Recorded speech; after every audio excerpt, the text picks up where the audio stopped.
Hello, my dear viewers. Today we are in Fresh Space, which is in London Dairy Mall, almost 10 minutes away from Edmonton downtown. So we are going to talk to our business owner. She's going to share her entire journey, how he started this business and how it's running right now, and what are the customer traffics are, and how basically an entrepreneur or those who wants to start a new business, she is going to give a good insights about this. This is such a unique idea, so it's like kind of picking up in this area. So talk to the business owner. How long you been in Canada? I was born here. My parents immigrated in 1981 and they came from the Philippines. So I was born in Canada, but my heritage is Filipino. Thanks. Okay. What spurred you to start this business, or what kind of background you are in? So the reason why I started the business, so my business is we're starting the plant shop, which we just opened in August of 2025. Okay. But my core business is interior plantscaping. So what that is we put plants in office and commercial spaces, and then we do the ongoing maintenance of them. So I plan out. So if an office came to me and said, you know, we'd like to have some plants in our office, we're not sure what to get, where to put them, I come in, I assess the space, and then make recommendations on the best plants for the space according to the environment of the office and the look that the client is wanting to achieve. And then we source all the plants, we plant everything, so I find the pots, make our soil mix, plant everything, deliver it, install it, and then if they don't want to take care of the plants, we take care of the plants for them. So the plants always look good all the time, and they just continue to run their own businesses and not have to worry about who's watering plants. And you already studied something related to this plant, or this is something that basically you have some interest in? It's an interest. I am not a horticulturist. I didn't go to school for horticulture or botany. What actually started my interest specifically with indoor plants is I love gardening. I enjoy that, but in Edmonton our winters are so long, so we don't have a long growing season.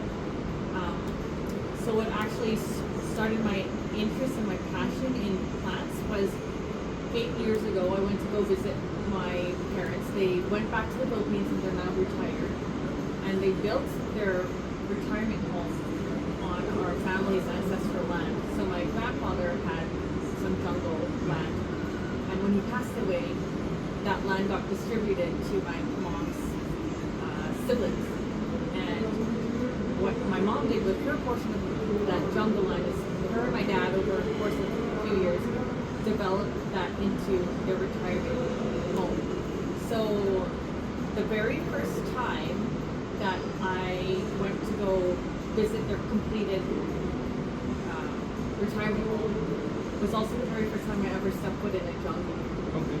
And there was this overwhelming energy that I felt from the plants.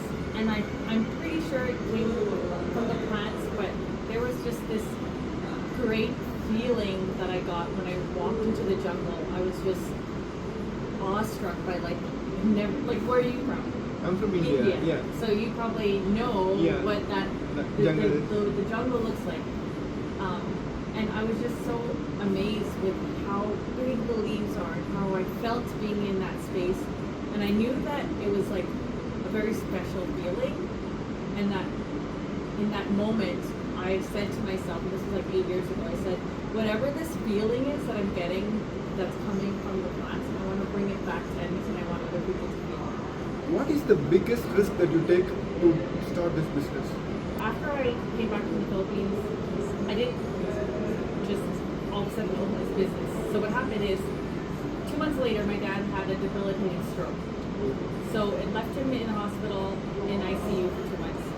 And the bills, you know, coming from a third world country, they don't have the same kind of healthcare we have here. So my mom said, you know, it's a lot of money that we've spent to keep your dad alive. The hospital only need help paying the bills. At the time, 4 kids. My youngest was 1. The other one was 3. The other one was 5. And the other one was I think Ben was 10. Stay-at-home mom. I couldn't work. My husband works full time, but I said to him, like, I don't know what I can do to help you. Like, I can't time to go find another job. But I also became really obsessed with houseplants, and I wanted to bring more houseplants into my house. And I found a plant shop close to my house that was agreed to hire me part time. So a couple things is that because I got to work part time in a plant shop, that was so good for my mental health. Being a mom of 4 kids, it was such a nice reprieve to like go somewhere and like take care of plants, and just felt good for me emotionally, mentally. And then also by working in that plant shop, I was able to earn some money that I could send to my mom so she could help pay her hospital bills, my dad's hospital bills. And then I stayed with that plant shop for about 4 years, and in that 4-year period, I learned a lot about. Well, I taught myself. How long this ago? This was 5 years ago, 4 or 5 years ago. So I worked with them for 4 years. I really learned a lot about indoor plant care, how to keep them alive inside, because a lot of people don't understand, and how to style them so that they look good in your space. And from that, I would get a lot of people asking me for advice, for help, message me all times throughout the night and day. And I said to my husband one day, I'm like, I'm basically consulting people for houseplants. Maybe there's a business in this, right? So I decided to quit working for a plant shop and start my own business as basically a plant consultant. And the biggest risk from that was like, there's a lot of imposter syndrome that you can get when I didn't go to school for this. I'm not a botanist. I don't have a university degree on how to keep plants alive, but I understand what they do, right? So the biggest risk for me was like when an office asked me to come and outfit their entire space with plants, like in my head, I'm like, what if it fails? Because I didn't go to school for this. But, my work speaks for itself. The fact that we know how to keep the plants alive, I understand it. That was kind of like something I had to like slowly be okay with, like, okay, I'm good at this, I know what I'm doing. And at the end of the day, it's like what we provided for a client is showing, and they enjoy it, they're paying for it, they see the value in it. So there's a business in it. Yeah. How was your feeling the time when you serving your first client? When even just trying to price something like that I didn't even know how to price things like that. But even just the first day, I remember when we finally had all the plants ready to go and we were going to drop them off to the client, I remember that I wanted to throw up. I had all these plants. There was like a whole office floor they wanted with plants. And I remember loading the plants up into the elevator of this client, and I just felt like I'm gonna throw up, because what if they don't like it? What if they're not gonna live? What if all these what ifs that I didn't know, because it's the first time I've ever tried it.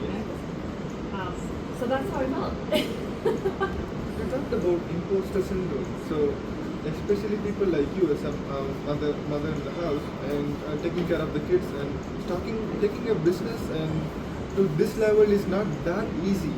It took you 8 years to come this far. But those people who sitting in the couch and thinking about building a business, how can they overcome this kind of imposter syndrome in their life? Just need your insights on that. So, being an entrepreneur is not easy. It's not. There's a lot of things that you can't read in a book and get the answers. A lot of it is like, you just gotta dive in and do it.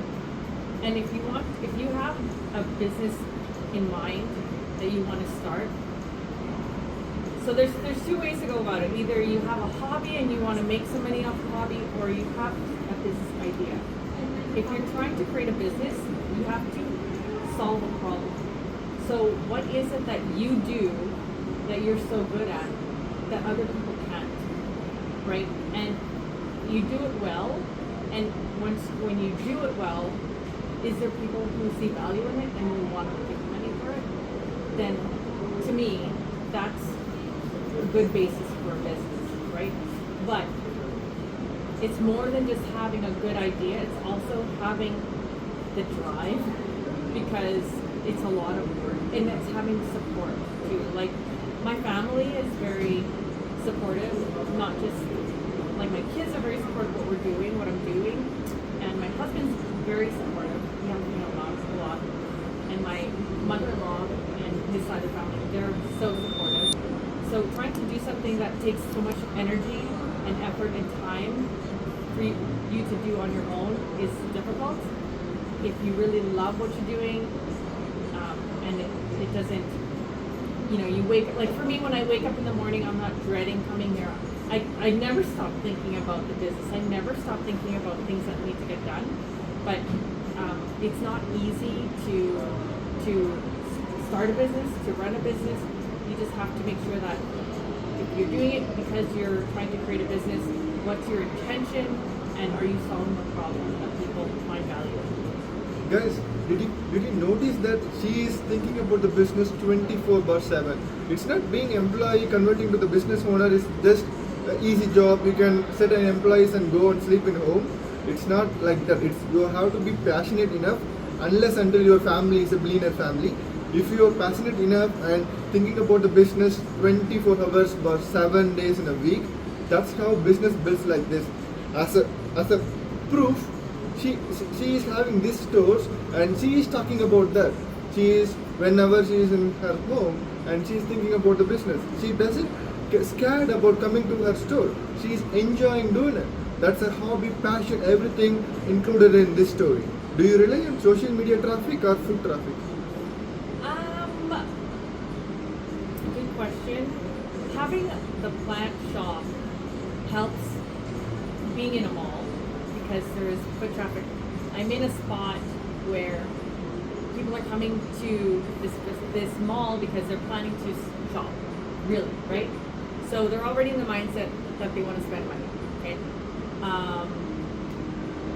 But for me to build my business, it's also, social media has been a huge driver because you have to also put yourself out there and people have to know you, because at the end of the day, you're doing business with a human being, right? And a person who has a personality, right? So if you don't put yourself out there and connect with other people, then how will you gain their trust for them to spend their money on you, right? So social media is a great tool to put yourself out there to a lot of people, but part of it is also coming out of your own shell and like talking to strangers or people you don't even know if they're listening, right? So take advantage, my advice is take advantage of social media. You can't always be perfect when you're on. If you love what you're doing and you believe in what you're doing and you want to share that, then share it, right? And that will come through. People will see that, like, oh yeah, she's pretty passionate about what she does, or you're very passionate about what you're doing. Yeah, I'll pay attention to you, right? So, but if you're trying to make everything perfect all the time, sometimes that's not going to fly. You just got to go there and be like, hey, you know what? This is what I do. I really love it. If you like what you see, keep following along. Awesome. What skills are more important than money while starting a business? What skills? Yeah. Well, when we started the business, I didn't have a whole investment fund set up and be like, here, we have all this money now we'll start. What's important in starting a business, again, like skills, is, well, first you have to figure out, like, what is it that you're trying to create, right? Do you have the knowledge to do this thing that you want to do? There's technical aspects to like being successful in running a business that, if you, like, I am not great at math, accounting. That's not I'm a creative brain, right? So the accounting and all that stuff is not my strong skill, but then... But it can be outsourced. Exactly. So that's part of it too, is that, like, you also have, if there's things that you are not strong in, then you find the people who have those abilities and you bring them in and you get them to help you do that so that you can focus on the things that you are good at, right? So I feel like sometimes, and I do this too, I'm not perfect at this and I haven't perfected it, but there are things where it's like sometimes as an entrepreneur we think that we have to do it all and we have to know it all, but if that's not where your skills are, then find somebody who can contribute that part that you're lacking so that you can together bring up your business. I have one another question which is about outsourcing. There are people who wants to do everything on their own, which is not possible. Every business grows and to its most peak level, it's because outsourcing things that the business doesn't have. How do you think about outsourcing the skills that you don't have? I think it's so important. Like, I know sometimes we get stuck thinking like, oh, I can't afford that, but find ways. Well, you can try to learn some things on your own so you can have a better understanding of it. But I think again, finding people who can help you, who have the skills that you lack, to come in and help, even if it's on a part-time basis or like a piece-by-piece basis, because we only have 24 hours in a day, right? Nobody gets more hours than I get. Everybody gets 24 hours a day, so it's like, what are you doing with that time? Rather than spinning your wheels on things that you're not great at, if you can find somebody else who can do that, then... That's really very good answer, because starting, for example, take this business as it's a good instance. Let's say this is a green environment. What is the core skill required here? It is managing and how to improve the environment and how to horticulture and things. It's not about studying horticulture, it's passionate about horticulture. She is very passionate about horticulture and she is focusing only on that, narrow downing the problem.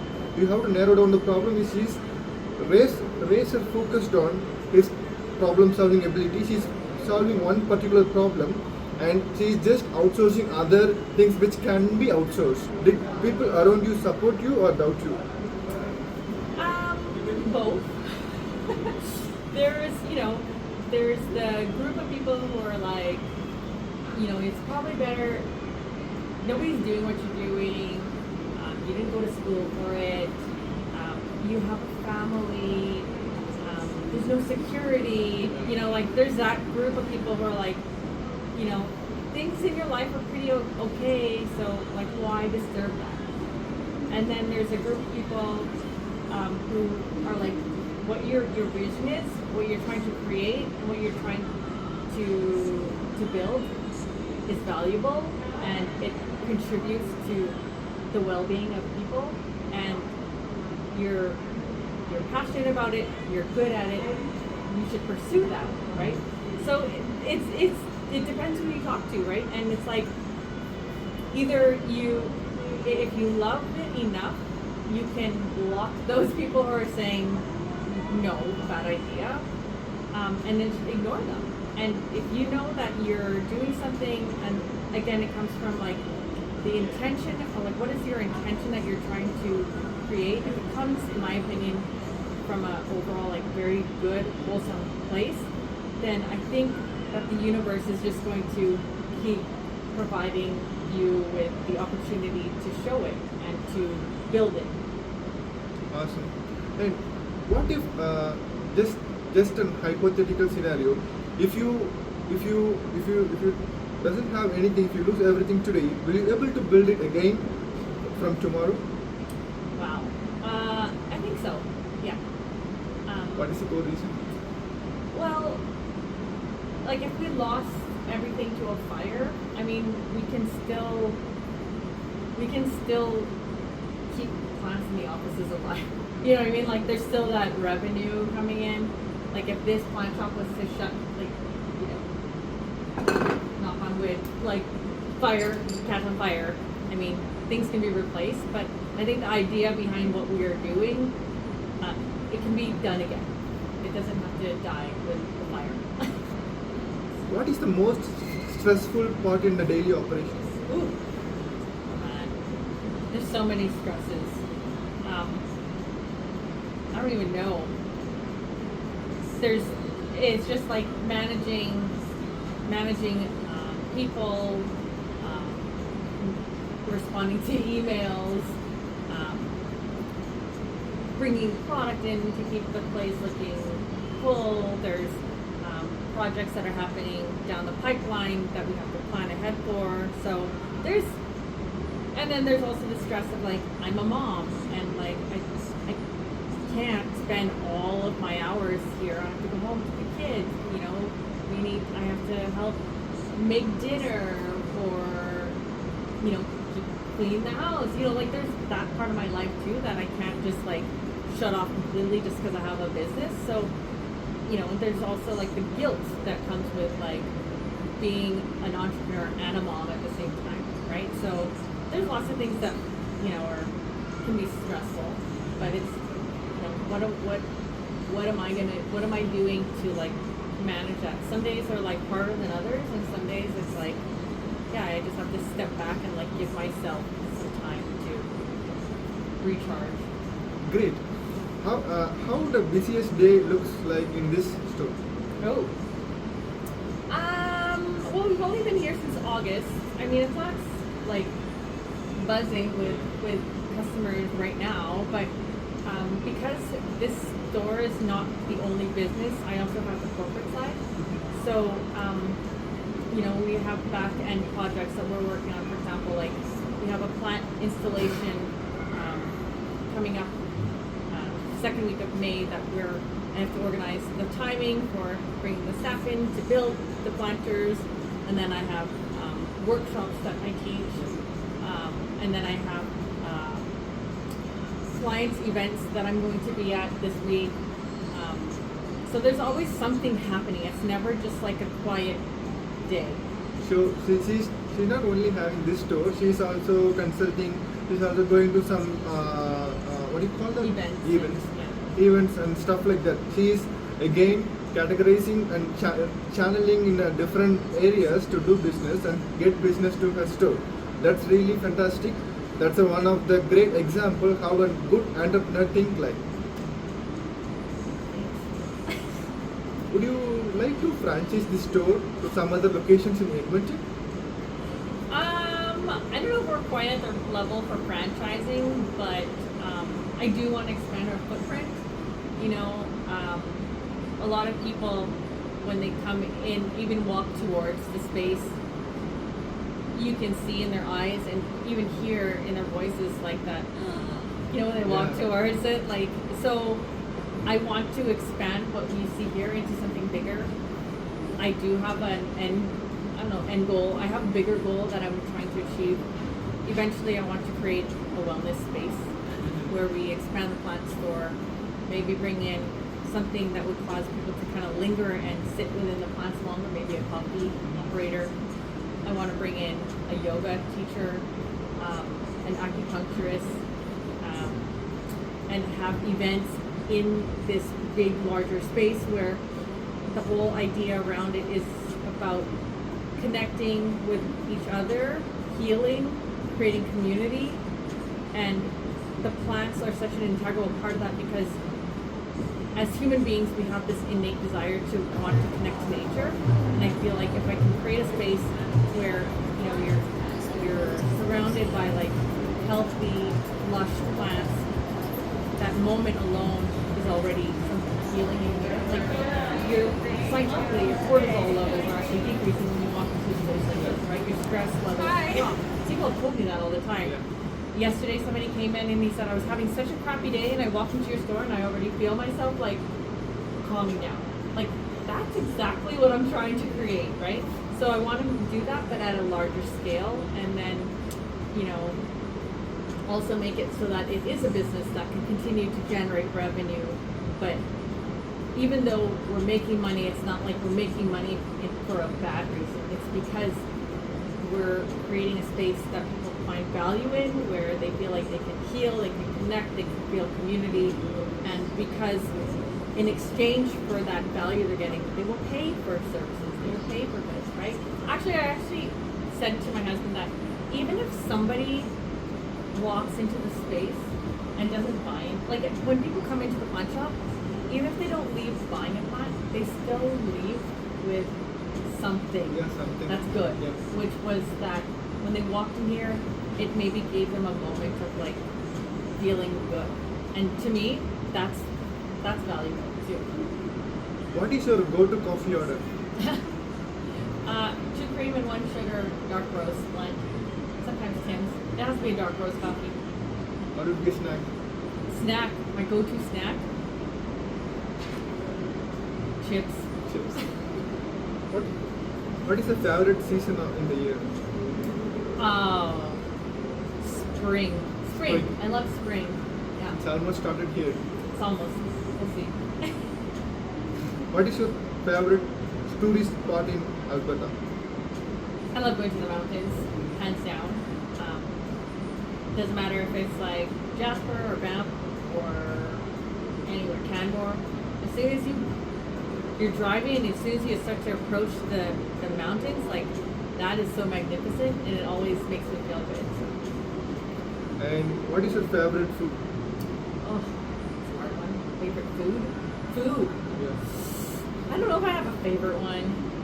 I love Indian food. Indian food? I love Indian food. We had Indian food at our wedding. Oh, awesome. Yeah. So much flavor. It's such a pleasure to talk to you. Thanks. Thank you. So one of the things that I really wanted to do when I created this space is, as a creative person myself, I was always making things and creating things because it's so much fun, but sometimes I would have loads of things that I made and nowhere to put them or to do with them anymore. So what I thought of when I opened the space is I want to have a spot where we can showcase local makers, you know, other people who love creating things. So in our shop, we actually feature local artisans.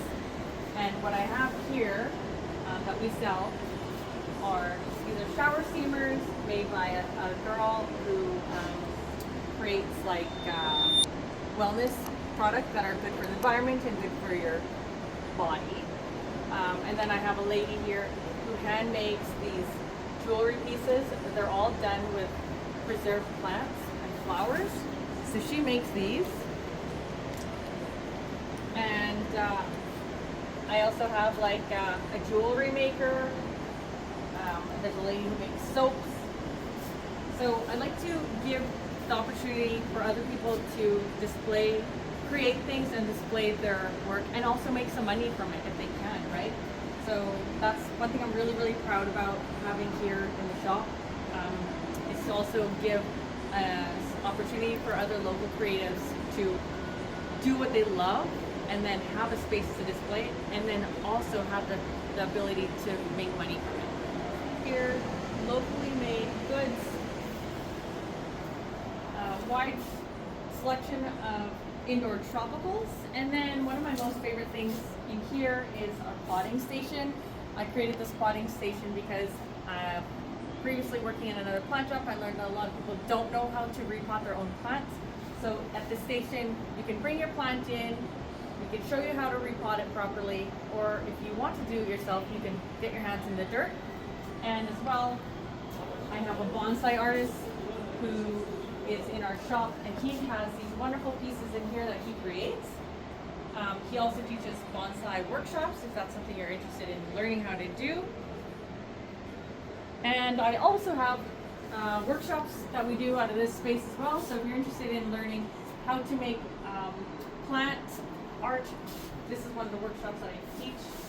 It's called a kokedama, which is a Japanese artful way of displaying plants. And I teach Plant 101 so that I can guide you through the basic information you need so that you can keep plants alive. And we also do other kinds of workshops, fairy gardens, terrariums. We'll be bringing in moss art. So the space is not just a plant shop, it's a place for you to come and create and just engage with plants.